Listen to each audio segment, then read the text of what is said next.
the last question I want to ask you about the military. What was your favorite memory, your best memory of serving? My best memory of serving.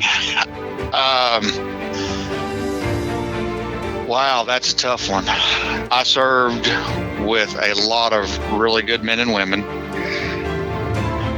My most fondest moment was the day our drill instructors called us Marines.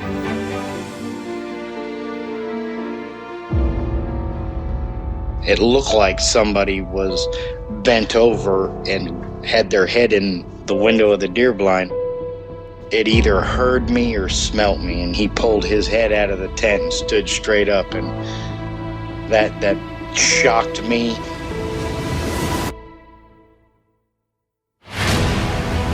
They don't make people that big. The way it moved,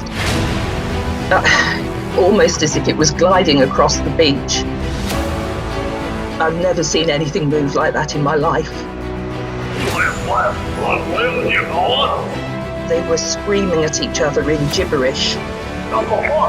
It sounded like a language, and they were chuntering away back and forwards, back and forwards, back and forwards. I know what a bear looks like, and there is no way on this planet that what I saw were bears.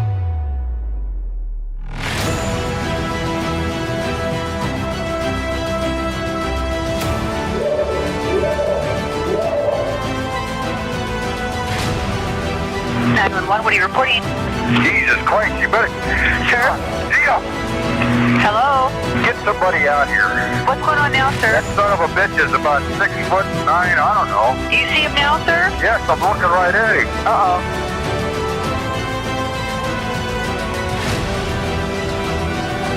Hi, I'm James Wafer from Liverpool, UK, and I'm listening to real-life diabolical accounts on Sasquatch Chronicles.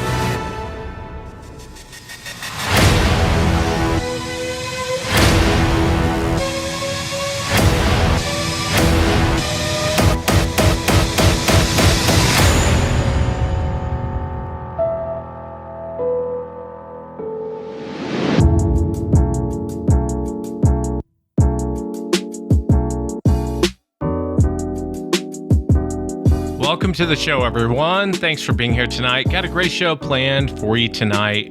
We're going to be chatting with Chris, and Chris is actually a veteran. He served our country, and he had a fishing trip from hell out there in Arkansas, and it happened back in 2006. I'll let Chris tell the story. We're also going to be chatting with Josh, and Josh comes to us from British Columbia. And Josh runs the British Columbia Sasquatch Society Facebook group. So if you're on Facebook, you want to join a group, check out the British Columbia Sasquatch Society. Josh had a really bizarre orb encounter. You know, in the Bigfoot world, I think we call them balls of light. In the ghost world, they call them orbs. And I really think we're talking about two different things, at least appearance-wise. It's a very bizarre account. If you've had an encounter and you'd like to be on the show, shoot me an email. My email address is wes@sasquatchchronicles.com. And if you get a chance, check out sasquatchchronicles.com. You can become a member and get additional shows. Let's jump into it tonight. I want to welcome Chris to the show. Chris, thanks for coming on. Thank you for having me. Yeah, I appreciate you coming on, Chris. And I know you're a veteran and you served our country. Thank you so much for your service. And you and I were talking before we went on the air, and you were talking about a nonprofit that you run for veterans. Tell us a little bit about it. What's the name of it? And give us a little bit of info on it. Our nonprofit is Higher Peaks Incorporated. We take veterans and their families out on outdoor adventures, help the veteran and the family reconnect after deployments, just all different types of outdoor things, a little bit of overlanding, going to the lake, camping, swimming, hiking, horseback riding, fishing, that kind of stuff. So it's a lot of fun. Everybody seems to really enjoy it. Yeah, I love the idea. And, you know, I have kind of a soft spot for veterans. If someone wanted to donate to Higher Peaks or wanted to get in contact with you, how would they go about doing that? We are working on our website. As you know, 2020 has been a difficult year, so our fundraising has been hampered this year. We do have a Facebook and an Instagram account under Higher Peaks Inc. So it's you can donate. I know we have one on the Facebook page. I'm not real sure on the Instagram. I'm not very social media literate. What got you into doing this nonprofit? Was it just your own experience, or what was your passion behind wanting to do this? Like most combat veterans, I spent my time in the Marine Corps, in the infantry, regular infantry. I'm not no special forces, high speed, low drag stuff. Post-traumatic stress. I had no idea how much that combat had affected me, which affects the family. I discovered after I got home, after my time in the Marine Corps and everything, and I went down my path with it. And I discovered off-roading in general, and that's what really helped me and spurred me on and deal with my issues. And then my wife, unfortunately, there's where I'm from. I mean, and if where I grew up at, let me rephrase. And I apologize for this. I'm from a very small town. There are 27 people in my graduating class. Somehow I managed to graduate 35th. I'm no genius at math, but that doesn't add up. Anyway, we don't even have a stop sign to this day in my hometown. So there's not a lot of resources for the family. And my wife had to navigate all this herself. And so what we started doing is we'd get a veteran, and we'd I started taking a veteran out and introducing them to off-roading, a little bit of camping. And it was kind of like through that discussion, we realized that, hey, the family needs help itself.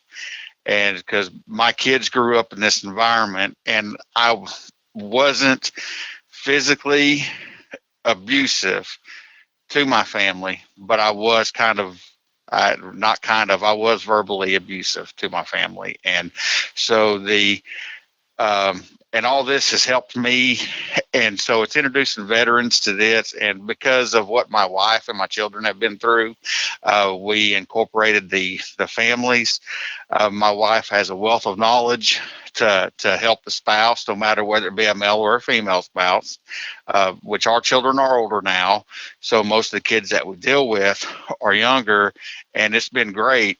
We've had companies like Snowmaster USA help us out with a fridge freezer. So whenever we're out camping in some remote areas, we can have some ice cream for the kids whenever it's hot. Another company called Red Arc USA out of Australia gave us a vehicle management system. So whenever we are running that Red Arc that Snowmaster refrigerator, we're not draining our battery and our vehicle will still start. So we've had a lot of good responses. AccuRide sent us some slides to help mount the refrigerator and some other stuff and make it easier to access via the rear of the pickup that we use and everything. So, I mean, it's been great with that. And then a friend of mine, Jeff, actually started the nonprofit, and his big thing has always been to include families. And so what my wife and I were doing kind of helped Jeff. And I met Jeff through helping him with the nonprofit. And I apologize if I'm rambling on. I hope you can edit all this stuff. No. I'm not going to edit anything. It's you've earned it. You've earned it. Jeff is Jeff started this nonprofit, and I met Jeff through helping them. They were having a ride up in Hot Springs, Arkansas. He had a group up, and I contacted Jeff. And I said, "Hey, man, I'm a vet. I see you're bringing these people up here. Y'all do the outdoor thing. Man, I'm in this off-road club, and we're over here at the Hot Springs Off-Road Park. How many seats do you need? And we'll take these people four-wheeling." And Jeff was like, "Oh, man, that's great. Yeah, I need X amount of seats." And so I contacted my guys and the club that I was part of and everything. And I was like, "Hey, man, we have a lot of veterans in our club. And I'm not part of the club anymore. I just am busy. But the Arkansas Crawlers, great group of people. And so, and they came out. We had plenty of open seats for everybody, and it was just everybody had a blast. Did some, just some mild four-wheeling, spent the day off-roading, and everybody loved it. Had an awesome time. We had a big supper afterwards. Just really enjoyed it. And so that was my introduction to Jeff. And one day I was headed to a friend of mine's house, and what my wife and I were doing was working, and we're paying for this out of pocket. And I'm not trying to get any accolades or anything like that. We're just fortunate where we could do this. And so I was like, it's time for us to do something. And there's no way I want to start a business, and I don't want to make money off of this or anything like that by no means, and everything. And to be honest, I just had a conversation with God, and I'm not trying to project religion on anybody. I have my beliefs, and everything, and I just had a conversation with God. And I was on my way to a friend's house one day. It was actually the next day, and it was like, call Jeff, just straight up out of the blue.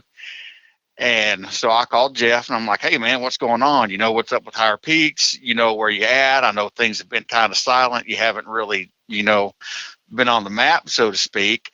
And he's like, man, it's funny you called because, a few years ago, his position with the company that he works for had changed. And then some people that were with the nonprofit, life happens, and people grow with their day jobs and everything. And so it just kind of set a little stagnant for a couple of years. And I was like, Jeff, well, this is what I've been doing.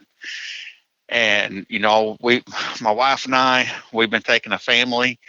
We've been going out, on average once a month, taking a family camping for 3 or 4 days, a veteran or family, just, and having really good success with this and everything. And so, and Jeff was like, man, it's funny you should call, and talk about this and everything, because we're ready to ramp back up. And I need a few key people, and man, I need you to help me. And I'm like, dude, I'm all aboard. So last year we took a family to as my first official outing with Higher Peaks as a team member. We took a family up to Rendezvous in the Ozarks in Cass, Arkansas, and had a blast. It is an overland type event. We have 3 families that were taken this year. And again, unfortunately, due to COVID, this has been the only event that we've been able to keep going this year. And and so we haven't, a lot of our other events kind of fell through because places where we wanted to go were closed and limited and everything. So, and it's understandable. It just kind of sucked and everything, but. Yeah, I think it's super cool. I think it's really, really cool what you're doing. Being a veteran yourself, you guys talk to each other, and it's kind of like a brotherhood. And the fact, the woods can be a place of peace. And so I think what you're doing is very cool. I hope people go donate. Higher Peaks, I'll include a link if you want to go check out this nonprofit organization. And they're helping veterans. I mean, who doesn't want to help a vet? But I know that's not why you're on the show, Chris. I know we just kind of mentioned it in the beginning, and I wanted to know more about it. But you actually had an encounter back in 2006. You were fishing, and you and I were talking about this encounter the other day. I was telling you that this is a very typical behavior of these things towards fishermen. But I'll let you tell the story. If you would, just kind of start from the beginning. Tell us what you were doing and walk us into what happened. I grew up in rural Arkansas, hanging around the Saline River bottoms and the Ouachita River bottoms, hunting, fishing, four-wheeling, general hell raising, as I told you in our email. And I'm actually from Poland, Arkansas. If there's any country music fans, you check out the video from Justin Moore's Small Town USA. That's my town. That's where I was from. So no stoplight to this day still. But no, we were, I'm a big outdoorsman. I love being in the woods. I love being on the water. I don't have to be hunting. I don't have to be fishing, just being out in nature. I did spend 17 years in Marine Corps Infantry. So I was home on leave in June of 2006, and I'd met a friend. I'm going to leave his name out of this because I haven't talked to him before I did all this, and he still hasn't responded to me yet. So I'll leave his name out. But he decided we became friends. We met through a mutual friend, and he knew I enjoyed fishing, so he'd take me fishing whenever I was home. So this night we go out to Lake Ouachita, and we typically like to launch at the Joplin rec area. It's beautiful. So we run up, and we launched on it was around 7 in the evening, not too long before daybreak. And we do a lot of bass fishing at night here because of the extreme heat that we typically have during our summers. And so we were fishing around this island and had been fishing for a while, doing good with this particular island. Has a little inlet or cutout or in it where you can get a couple of boats up in there. It's large enough, and it has this finger that comes out, and there's generally some really good fish hanging out there.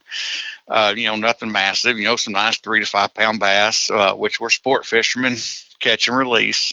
Nothing against anybody who wants to catch them and clean them and cook them and eat them and everything. By all means do that. But so we were up there, and I was actually on the front of the boat on the trolling motor this night. And there was a splash, and the kerplunk that a rock makes whenever it hits water. If you spend any time around water, throwing rocks in it, and skipping rocks and throwing rocks and stuff, there's a kerplunk, definitive sound. So one happened, and I was like, what the hell? And I looked back at my friend, and he, to see, if he had done something. He's looking at me, with the same look, what's going on.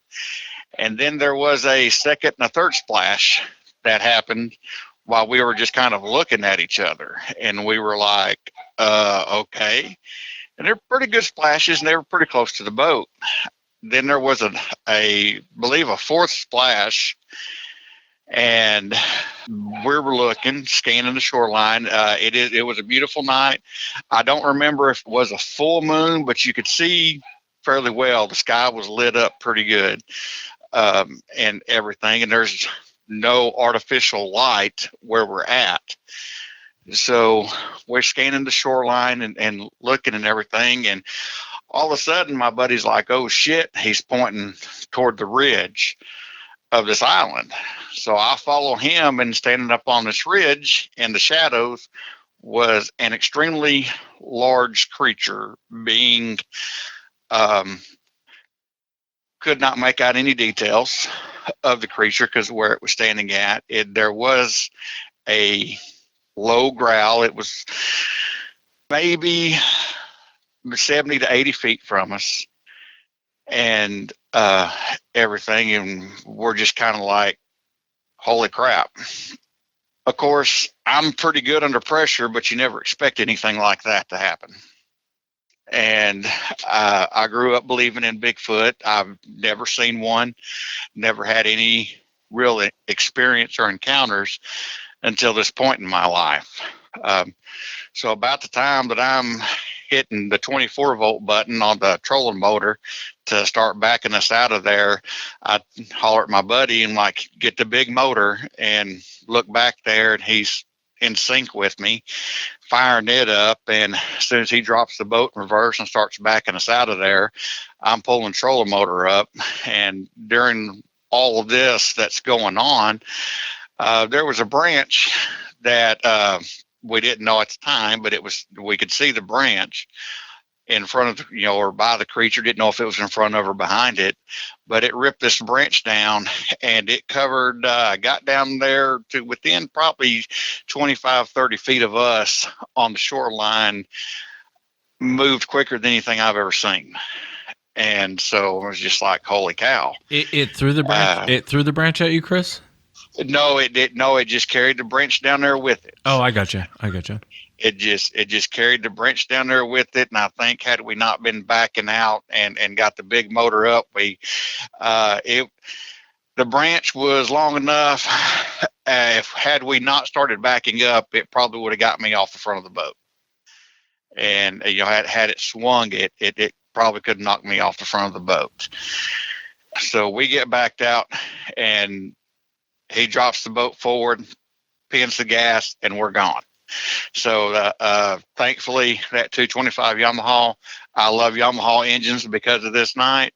That Yamaha never missed a lick. It fired first. It fired first lick, and we were gone. So we got a couple of miles from the island, shut the boat down, and just kind of sat there in disbelief.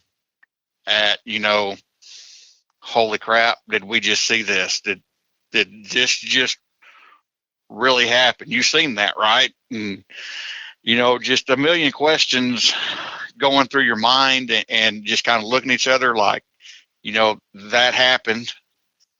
And I mean, it was very surreal, very surreal. Yeah. Pretty damn scary. There wasn't any odor that we could smell. We didn't really think about grabbing a flashlight and trying to shine a flashlight. We were fishing whenever all this happened. And I mean, and it was just, get out of there. Yeah, and you're probably a good thing that you did. It's weird, Chris. You and I were talking the other night, and I was telling you, with fishermen, you get this behavior all the time. You generally don't see them do this so much with hunters, and I kind of think it's because hunters are armed. Maybe they know what a gun is, maybe they don't, who knows. But with fishermen, they generally will throw rocks at them. Let me ask you, when you looked back, so you're kind of seeing an outline at this point. Is it man-like? Yes. Is that kind of what you're seeing as a man-like? It is. It was on two legs, definitely standing upright. It was man-like. Now, we could not make out any details because this thing stayed in the shadows. Like I said, it was, we had some natural starlight, moonlight, and could see across the water well, but we couldn't see any real details of this being, other than the fact that it was huge. I mean, I'm a big guy at the time. I'm 6'1" still. I haven't shrunk any yet. But at the time, I was 220, 225 pounds, pretty fit, and everything. And I mean, and this thing moved unlike anything I've ever seen. And I grew up in the woods hunting. We do have black bear in Arkansas. I'm bigger than most black bear that we have. So there's no way it was a black bear. My buddy is from West Virginia originally. He grew up hunting black bear, and he's like, that wasn't a bear. That was not a bear. Black bears don't get that big. Yeah, and black bears don't pick up rocks and throw them at you, then snap a branch off like a weapon and come for you. You know what I mean? Yeah. No, they don't. Did you ever go back? Did you guys ever go back? We did. We sat out. We stayed. We decided to stay fishing. We kind of sat for a few hours and discussing our options and everything. At the time, we did not have a gun with us, and everything. It's just like, we're fishing. Who needs a gun whenever you're fishing? So we're like, do we report it? What do we do here? And it's like, well, let's fish until sun up, and we're going back over there at sunrise. So we stayed well away from the banks, not even enough that we were far enough off the banks that we weren't really fishing anymore, and just kind of stayed out there all night. And after daylight, we went back to the island, and we circled the island 3 times in the boat, maybe 4. And because you can see all the way around the island as you're driving around it. And by the way, for the record, this island is about 1/3 of a mile from the mainland. So they have to be able to swim to get out there. The water is way too deep and everything. So, I mean, they know how to swim. So there's a soft spot. We were in a fiberglass boat, so we looked for a soft spot to land the boat. Most of these islands are red clay and shell rock.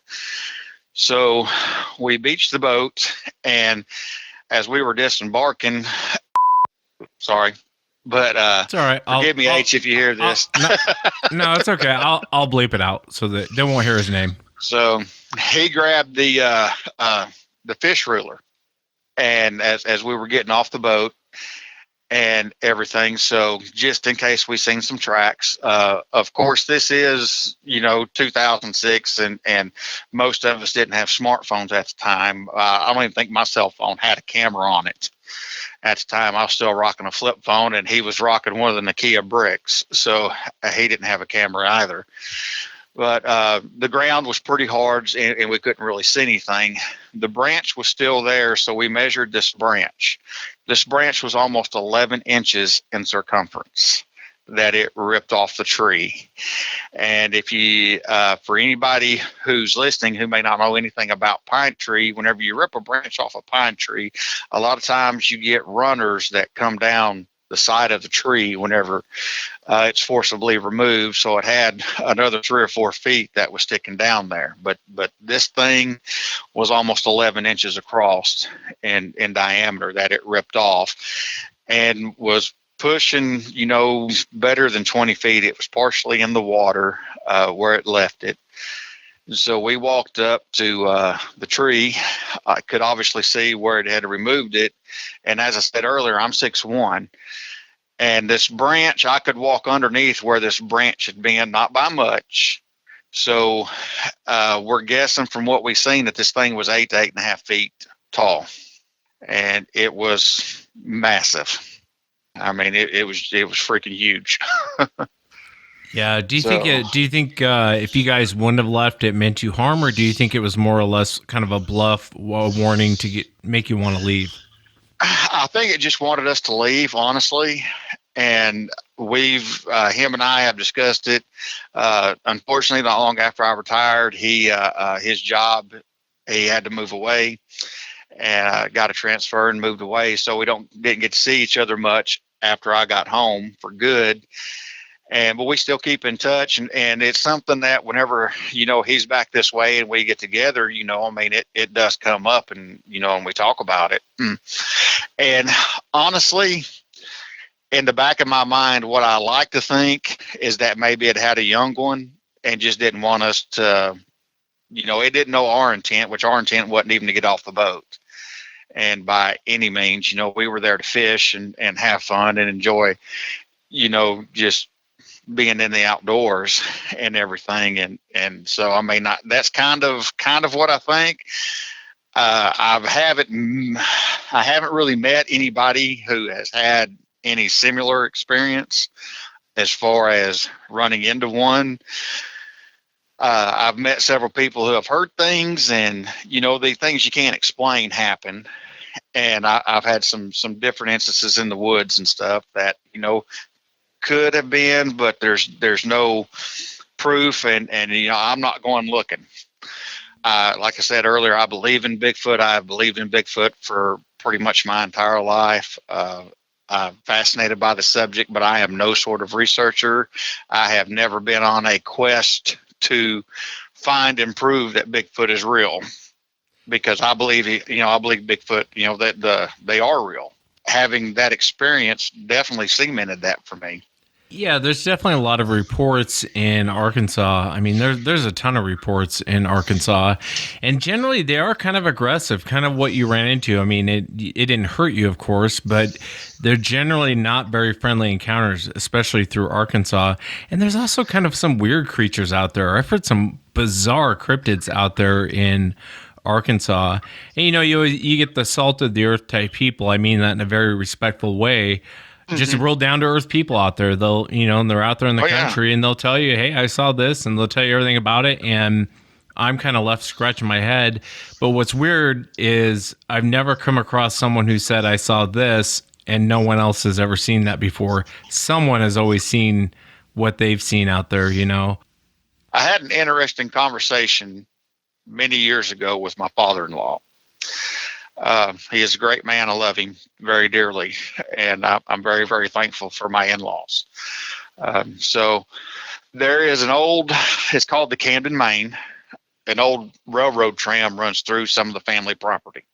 And we were sitting there and we were talking, and I love and I love to hear him tell stories. I love it whenever he tells stories. It's awesome. He grew up in a completely different era than my family did, and then than my father and my mom. My mom and dad, completely different. It's not era, but life.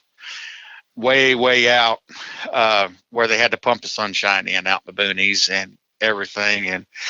But anyway, we were talking, and it's like, you just think back to the railroad days and how remote some of these areas are that the railroad went through. And sometimes, there's going to be derailments, there's going to be train wrecks and stuff.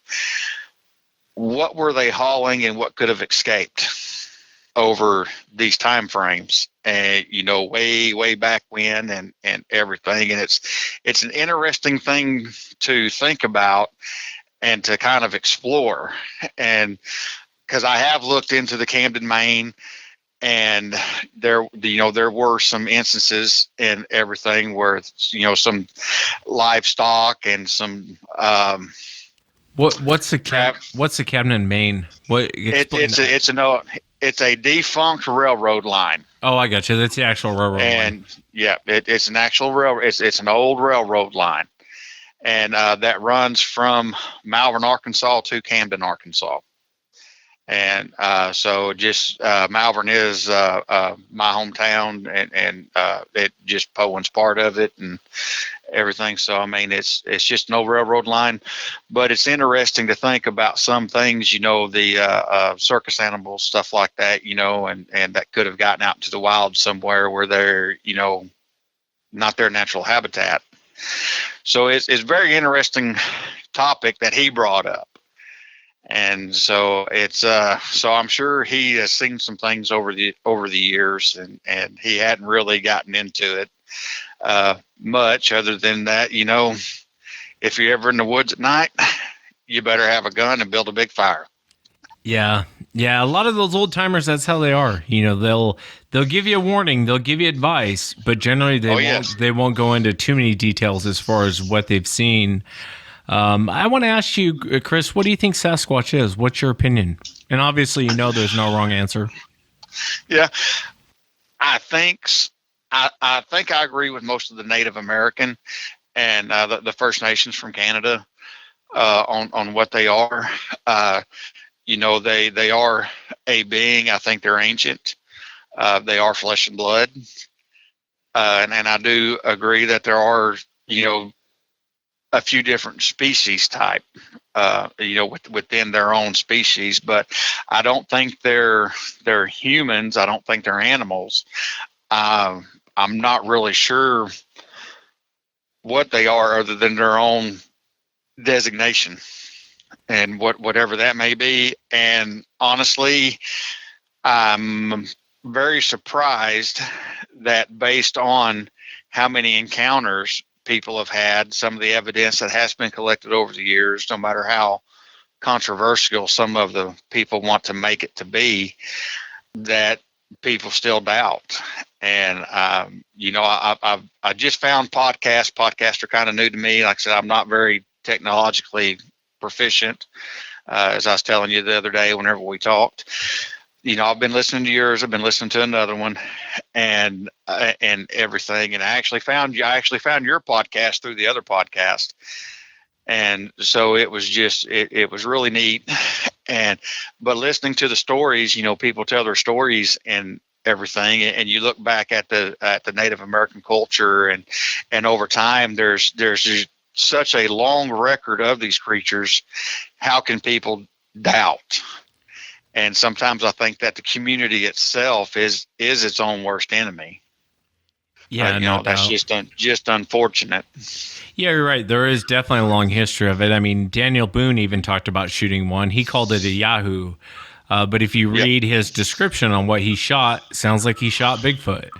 That's what it sounds like. Yeah. And I hope I never have another experience. Like I said, I don't go looking for them by any means whatsoever. I'm not going to be run out of the woods, but shortly after that, because I did love to fish, and I was stationed in North Carolina, a lot of beautiful lakes and stuff up there to fish and everything, I did buy a shotgun to put in a boat.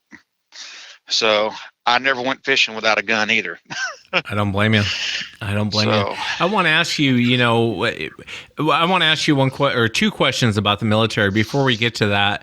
You bring up it was on an island and how it had to have swam there. And that might sound crazy to some people, probably not to the normal people who listen to my show. But there's reports of them swimming across the Columbia River. That's a pretty big swim, and that's a very strong current taking you to the ocean. And you hear about them out in the Puget Sound, too, as well. I've had reports where people thought it was a guy out there swimming in the middle of the Puget Sound, and it wasn't. So they definitely do swim. The two questions I want to ask you, where were you deployed at? I have been around this great big world of ours twice. The only continents I have never stepped foot on are Australia, Greenland, Iceland, and Antarctica. I have been a lot of beautiful places and some places I hope to never visit again.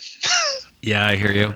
The last question I want to ask you about the military, what was your favorite memory, your best memory of serving?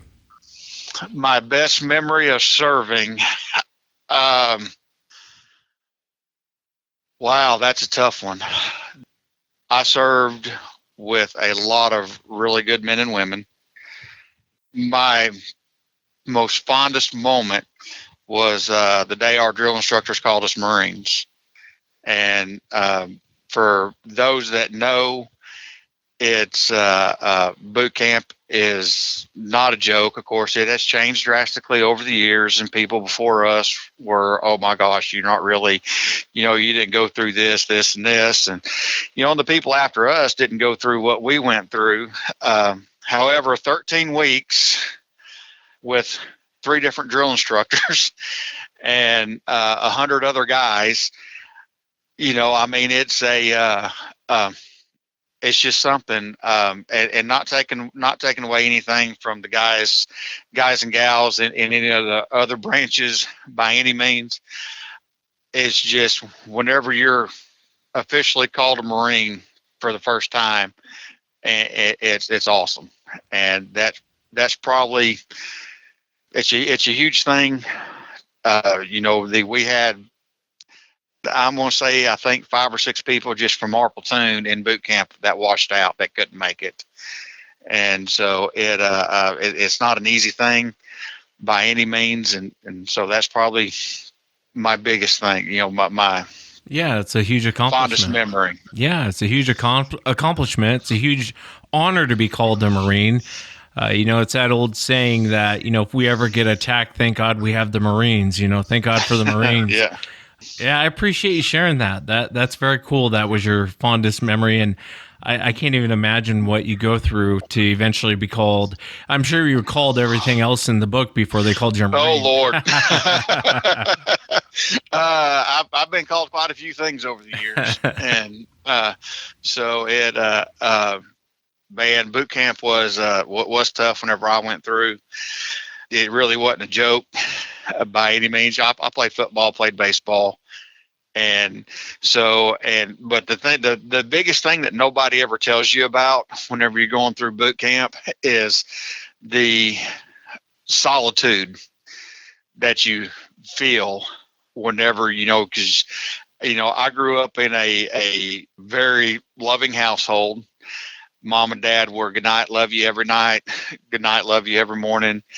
And so you're just, it's even though you're surrounded by 100 other people, it's still very lonely.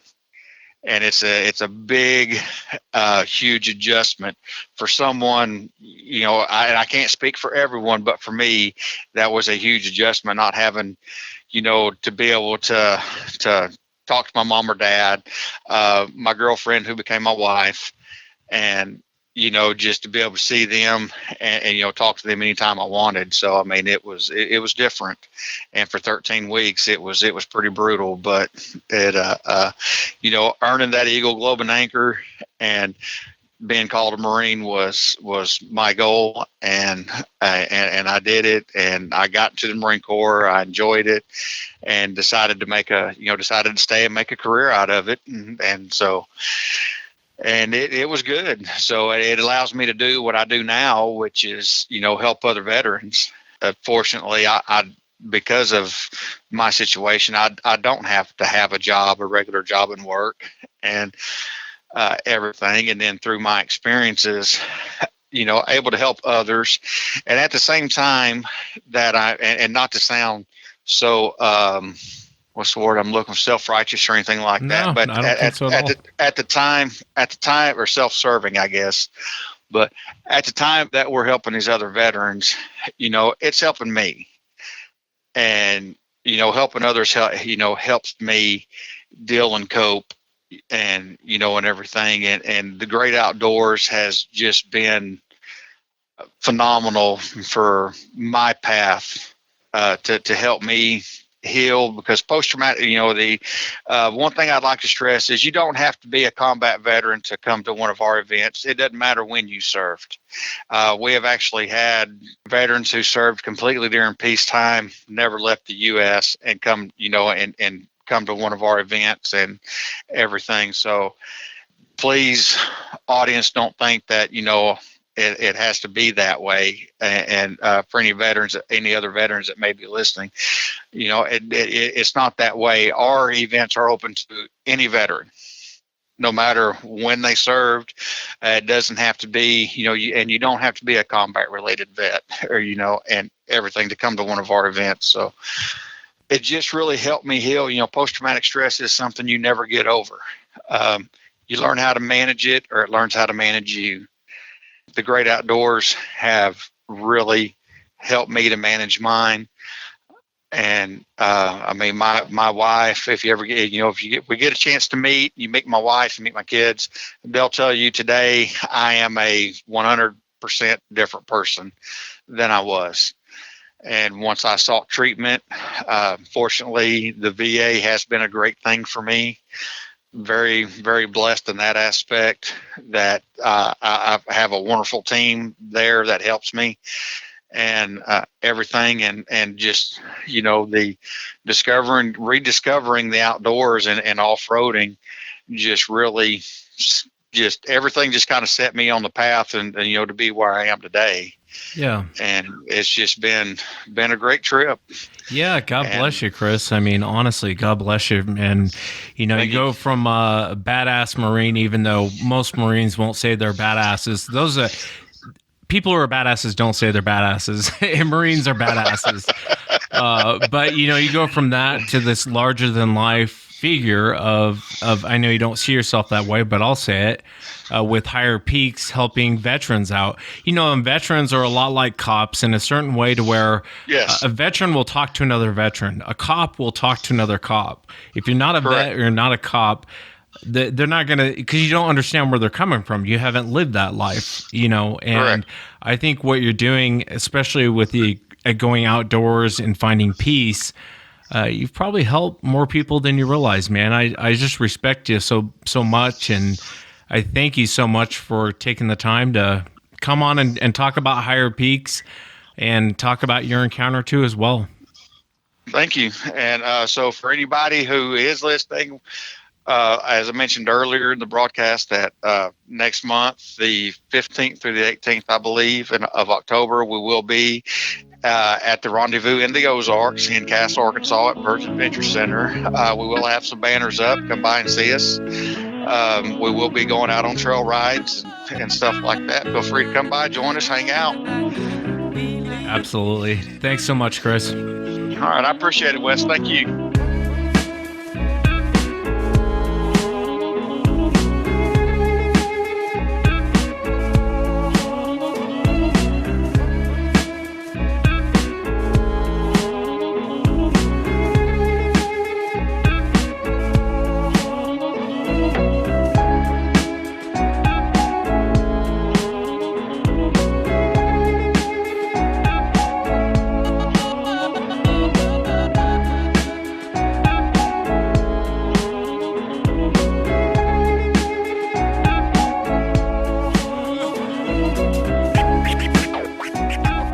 Next up on the show, I want to welcome Josh. Josh, thanks for coming on. Yeah, thanks for having me.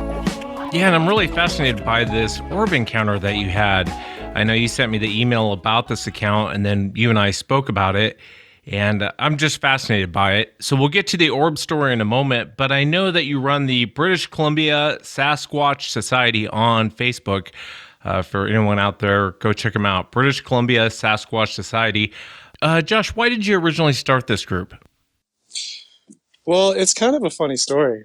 The way that this group started was basically back in 2015. I was working at the place that I work currently. My boss and current friend, he told me about his mother. She had a Sasquatch encounter in Revelstoke, British Columbia. And I was kind of like taken back by that. I was like, oh, that's really interesting. So he kind of told me the encounter, and really fascinating. And I kind of just took it in. Didn't really think anything much of it other than that I thought it was really interesting. Fast forward about a week or two later, I'm doing a bike ride up to Callahan Lake, which is just south of Whistler, British Columbia. And I do a bike ride up to the lake, beautiful bike ride, come back down to the bottom of the lake, the bottom of the trail. And I'm just packing up my bike and I'm trying to put my bike on the car, get ready. Well, this guy starts coming down the road from where I came from, and he's on his motorcycle, like his dirt bike, and he's coming down the road and he stops.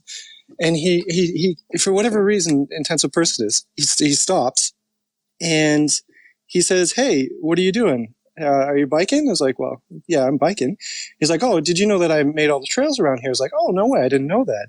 And then he continued to go into, "Well, I'm up here because I'm actually looking for Sasquatch." And I went, "Really?" And he said, "Yeah, I'm up here. I'm looking for Sasquatch. That's why I'm up here. I've seen him. I have all this photo evidence." And he showed me all this photo evidence on his phone, whether it was tracks or whatever it was that he had on his phone. And I'm looking at these things, and I'm like, "You got to be, this is interesting. I'm fascinated by this." So fast forward another couple of weeks. I'm hiking a trail called the Rainbow Lake Trail, and I'm going up the trail. And by this point, I'm like really getting into it, trying to figure out what people are seeing, why they're seeing, what is this thing in the woods? So I'm walking through the trail, I'm actually at this point walking up to Rainbow Lake with my eyes open, seeing if I can see anything. And it was very early in the morning. It was probably 6 o'clock in the morning, 6:30 in the morning, and I'm hiking up this trail, and all I hear is whoop. I'm like, hang on. Did I just hear that? Did I just hear that? So I'm continuing walking up the trail. Another whoop, the whoops. I'm like, no way did I just hear that. So me being silly, I did that back. And then all of a sudden there was movement just down up the trail, just a little bit, but like off the trail a little bit. So I walk up the trail very slowly, like sneaking up there. Sure enough, it was just two humans trying to find Bigfoot. Oh, I gotcha. So I ran into these two other guys, right? And I'm like, how many people are out here in this general area looking for Sasquatch? How many people are doing the same thing, or the general same interest? And then that kind of just kept happening to me. You know what I mean? So then I started realizing that there's an actual society of Sasquatch, people looking for Sasquatch. And there's an actual, aside from the mainstream society, you know what I mean? There's people that are doing this stuff and not posting anything. They're just doing it for their own personal business. So there's literally a lot of people out there that a lot of people do not know who they are. So what I decided to do is I decided to make a Facebook page to try and connect everybody in British Columbia and around the surrounding areas to kind of come forward and just be like, hey, this is a safe place to post about Sasquatch. It's hard to keep it a safe place, obviously, but that was the original intent. So from there, it just snowballed. It literally just snowballed. It just became, what it is today. So yeah, I think it's very cool what you created, Josh. I know that it's hard to keep the peace sometimes in those groups. British Columbia Sasquatch Society, check it out on Facebook. And I know that the group has grown, Josh. You do post some pretty cool content. Is there one encounter, either a witness has shared with you or a property that you went out to investigate? Is there one that kind of comes to mind that really stands out? Well, there's a couple of encounters that stick out in my mind. The one encounter that was just north of Williams Lake, we were kind of chatting about it yesterday. Just north of Williams Lake, she had there was a family that was having experiences on their property. rocks being thrown, vocals at night, different things like that. So she was getting a little bit frightened because they were getting kind of close to the property, banging on the house, that kind of thing. They too have kids, so the kids were freaking out. So she had contacted me, and she was wondering if there's anything we could do. And we had sent a person over there. It wasn't me myself, but we had sent a person over there. And I guess what the person found, which happened to be a BFRO investigator, she went there and she found beds, she found tree structures, she found weird hieroglyphic paintings. I'm not sure what to think about that, to be honest. She found all kinds of different things that were happening. She even found a tree structure that was basically like a blind, like you know how hunters have like a deer blind. Yeah. It was kind of like that. But when I guess what she said was when you go into it, you can actually see the house, like the back of the house. So chances are this thing was hiding behind the deer blind and staring at the house. However, she ended up going there. She did all the documentation, basically told the lady, look, do you want these on here or do you not? Because they're here. There's evidence that they're here. There's footprints. There's you name it, right? She said she did not want them on there. So basically what she did is she put up a whole bunch of trail cams, a whole bunch of floodlights. She contacted me about a month later and said, look, I don't seem to be having a problem with them anymore. So that one to me was very interesting. I thought the deer blind was really, really interesting, how they built a deer blind to kind of like, or not a deer blind, but, like for lack of a better term, a Sasquatch blind. you know, I thought that was really interesting. Another one that happened last winter, right here in Mount Currie, the new site of Mount Currie, there was a lady that was sitting by the table. She was having dinner with her family, and then she was done having dinner with her family, and she went into. Let me back up. So the new Mount Currie site is an all Aboriginal site, or Native American site. That it's like the newer site of the old site, and it's very, very populated. It's probably, well, I wouldn't say very populated. It's probably 2,000 people, probably about as much as where I live.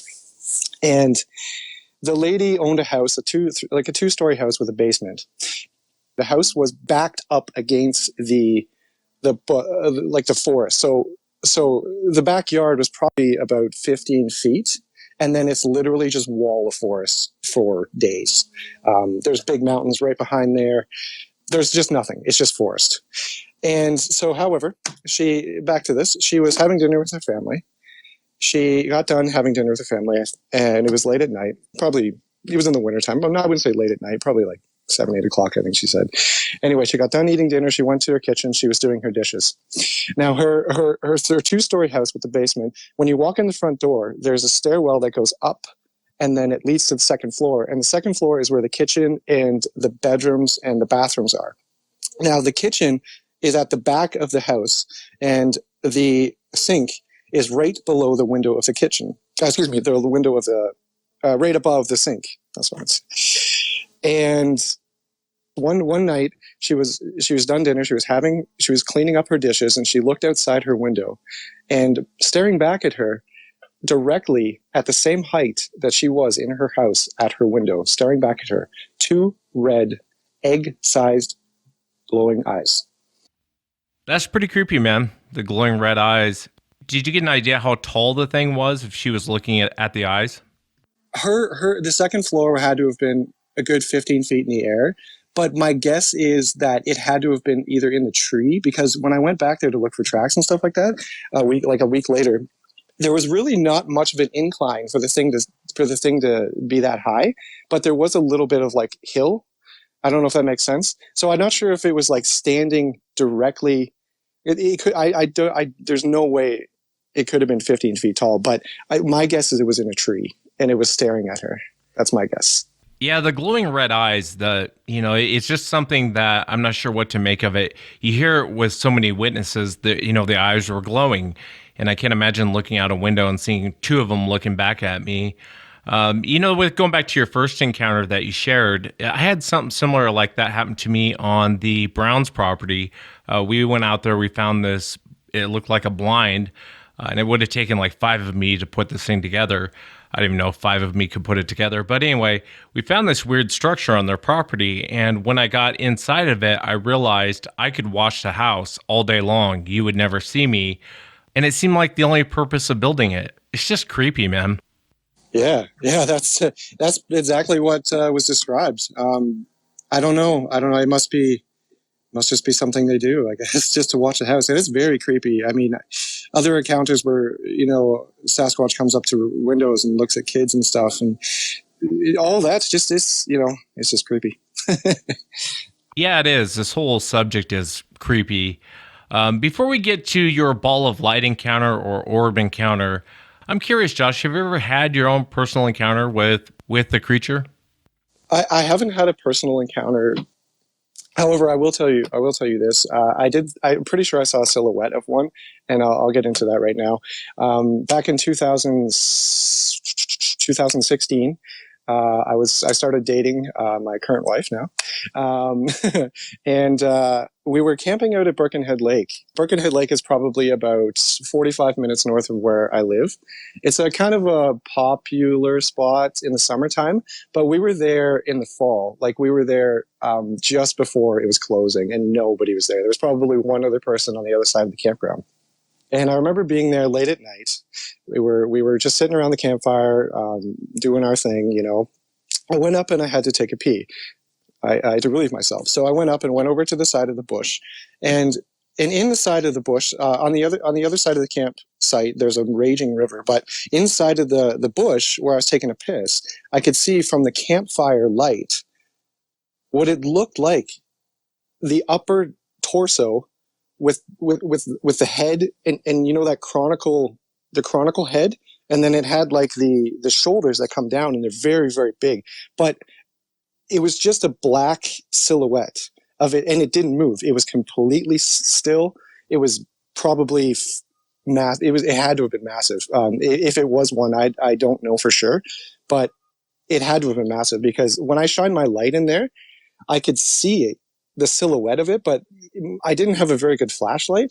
It had to have been 4 feet across at the top, where the shoulders kind of meet. The head was probably the size of, I don't know, a larger size basketball or something. It was just, I couldn't see any facial features. All I could see was a black silhouette. And so I called my wife over. I'm like, hey, what do you think of this? You see what I'm seeing? And she saw it, but she's not particular on she's not really into what I'm into as much. She kind of rolls her eyes a little bit, but we can get into that later. But so that's what I saw, and it didn't move, and I thought that was really strange. And so we kind of just continued out the night, not really thinking of anything. And the next morning, I went back to the same spot, which was very close to where the campsite was, and I went in there, and there was clearly no possible way that there was a silhouette of trees. You know how you go back, you think you find something, you go back and you double check to see if there's there was pareidolia or something like that. Yeah. Just to see if there actually was something there or not. And sure enough, there was nothing that showed that there was no a silhouette of anything. It was just plain old woods. It was forest. So I don't know whether that was one or not, but if it was one, it was probably within 75 feet. Would you ever want to run into one? Yeah, I think so. At a safe distance, to be honest. Yeah. It would be, I know, listening to so many different accounts and so many different encounters, I think I would I would be less scared to run into one after hearing and looking into the subject for quite some time. 95% of the time, you're going to get one that just looks at you and kind of goes, "Oh crap," I got caught. So it's going to turn around and walk away. So that being said, I wouldn't mind having one of those, just to kind of I definitely know they're real. 100% they're real. I mean, listening to your show, like I said yesterday, listening to your show, all they have to do is, start from zero, go to the very last episode, and even one of those eyewitnesses were telling the truth. Sasquatch is real, So, yeah, One of these days, it's only a matter of time, I'm sure. I'm out in the woods quite often, so. Yeah, I hear you. Be careful what you wish for. After talking to all these eyewitnesses and investigating this for so long, I'm kind of curious, Josh, what do you think that these creatures actually are? To be honest, I'm a bit torn because a part of me, it's like, it's biological. Its behaviors are human-like. And then you get the other side of the thing, like the woo. You hear about cloaking, you hear about all the different other side. So to me, if I had to put it in a category, Wes, I would probably say not a relic hominid, but sort of a relic hominid that kind of just branched off to like a long time ago. Like I think they're very, very old. I think they're a species of us that's kind of branched off a long time ago, that has just been adapting and living in the woods, like living in the forests of North America and around the world. And I think over time, throughout the thousands of years that they have been here, they have developed different adaptations to their environments. And over the thousands of years, I think they've just adjusted in a way that's like their bodies have just changed so dramatically that we just don't recognize them, other than the fact that they, walk on two legs, they have hands, they have, thumbs, they, you know what I mean? They look, some of them look like a regular guy, like a regular human. But then again, you hear about the orbs, like, and then you hear about, like I said, you hear about the cloaking, you hear about all that other stuff. So when you think about the relic hominid side, there's always that other side to them that's very, very strange too. And then you have the ape-looking ones, and then you're just, I don't know. I'm just I have no idea. It's so hard to come up with an answer because there's so many different weird aspects to it. I always say and there's been many times where I thought just when I had it figured out, I get thrown a curveball and I have no idea what everything I thought I believed just went out the window. It's one of those things. And, with eyewitnesses, a lot of times if you hear, Dr. Bendernagle used to always tell me, if you hear one person say it, no one else is saying it, you can throw it away. If you hear something strange and you're hearing it from multiple people, maybe give it some time, kind of look into it, find out what's going on. Like the orbs. The orbs is a great example. You had something like that happen around your property. If you would kind of tell us about that. What were you doing and what did you see? Yeah, sure. Yeah, I did. Well, it was back in August of 2019. So this happened at 2 hours north of Vancouver, British Columbia, in a little place where I live. And I live in a house that is I live in a rental suite that is underneath a house that is on top of a plateau. Okay. And that being said, the rental suite is underneath the house. However, there is a hill at the back of the house. So basically, the rental suite that I'm living in, it has a nice patio. When you go outside the back patio, you can look over the valley. It's not like your typical basement suite where you're in the basement. You know what I mean? And it was a typical day, man. I was just, my wife was at work. I was at home by myself. I was standing in the kitchen, and my daughter, she was watching TV. And to paint a picture here, so to get to our suite, we go down the left-hand side of the house, which is about 10 or 12 stairs, whatever. You go in the door, and right there, if you look to your left, is the patio door. And then to the left of that is a window at the side of the house. The suite is probably about 70 to 75 feet above the ground. Okay, so I'm looking down towards the forest. The kitchen is actually right there, and the living room is right there. It's all kind of like in one little space. It's not a very big place. So I'm standing in the kitchen, and I'm watching my daughter watch her show. And I'm not really thinking about much. I'm just kind of meandering.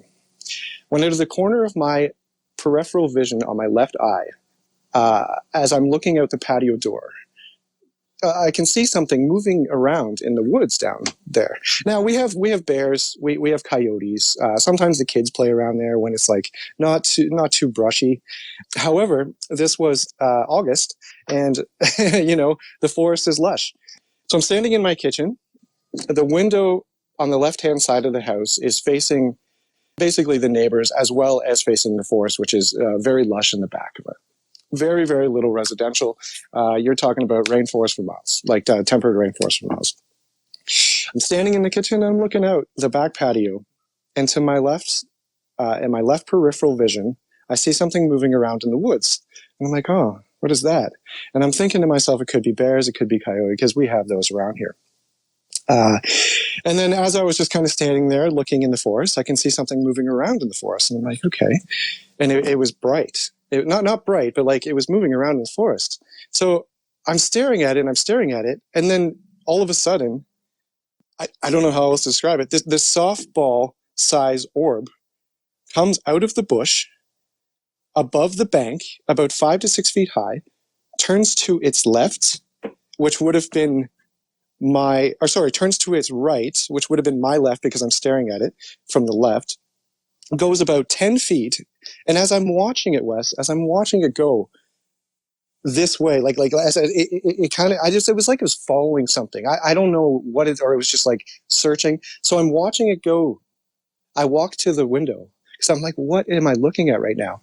As I'm walking to the window, Wes, and this is the most weirdest thing.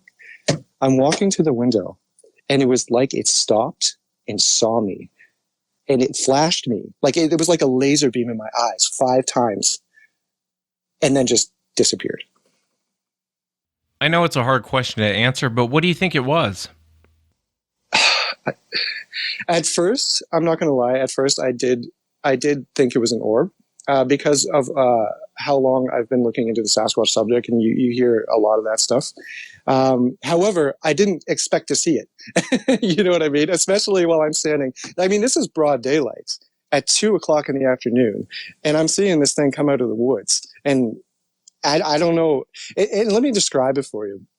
It came out of the woods. It was about a softball-sized red orb. Okay, it was red, and it's like it wasn't shining any light, Wes. It was like a glow sticks, the glow sticks that you take to like. It was almost like that. It was like you could tell it had color, and it was like a light, like an orb, like a light, but it wasn't shining. The only time I ever got the shining was when it flashed at me, and that's it. And then disappeared. I have no idea what to think about it. I don't know what the orbs are. I've been trying to listen to the Bridgewater Triangle episode was really good with the Taipaiwangas and the little people and the conversations about that. I went and talked to the local natives around my area, and they basically said the same thing that you said yesterday. They said that the red one is a cursed orb, a cursed soul that is trapped to roam the forest because of something they did bad in their life. I don't know, and that's what they said about the red ones. I don't know about the other ones. I have no idea, but yeah, it's strange. I think every Native American I've ever spoke to about the lights, they really have nothing good to say about the lights. But it's a bizarre light. I mean, it's not really like a spotlight. It's kind of a pretty light, but it's really hard to explain. It's almost like the light is being illuminated from within. Exactly. That's exactly it. Like it's so hard to, like when people, like you said, when people vision like an orb, like, it's a bright light, right? But yeah, these things are definitely not like that. They're very, like you said, they're very, very warm and comforting looking light. I guess that's the best way to describe it. But very strange. Very, very strange. Yeah, very strange. I mean, and you said it kind of looked at you, and for most people it's hard to articulate that because you're looking at a ball of light. How do you know it took notice of you?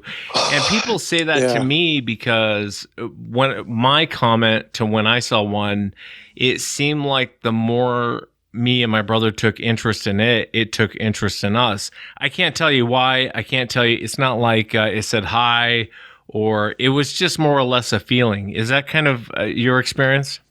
Yes, absolutely. Like as soon as I started, it was weird. As soon as I started walking towards that window that's on the left-hand side of my house, as I was looking at the orb, as soon as I started doing that and I started like squinting, like, what am I looking at?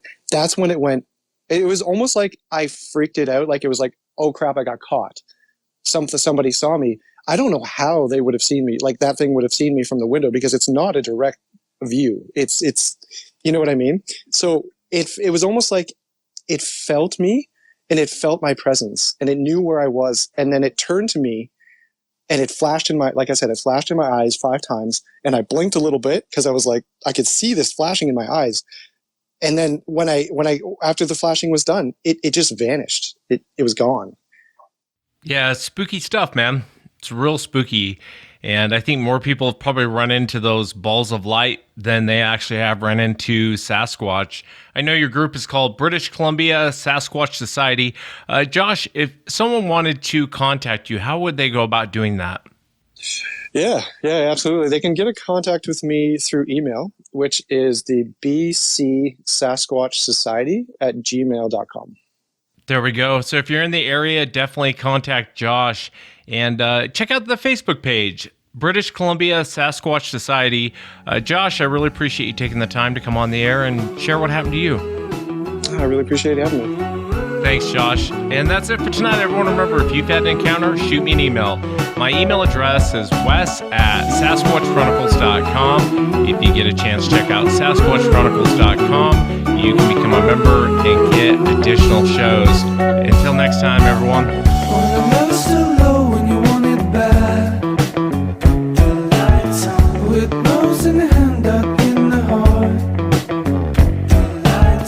My wheels unturned to go alone. Baby, you should know without you I'm gone. With the lights on, this is my home. Place where I own memories of you, dear. Under your eyes, close at the skies. I'll mesmerize the memories of you, dear. I saw a moon as a human invader. And its power grew wider. So I put my speed a little wiser. Turned to instant thinner, quieter. With the lights on.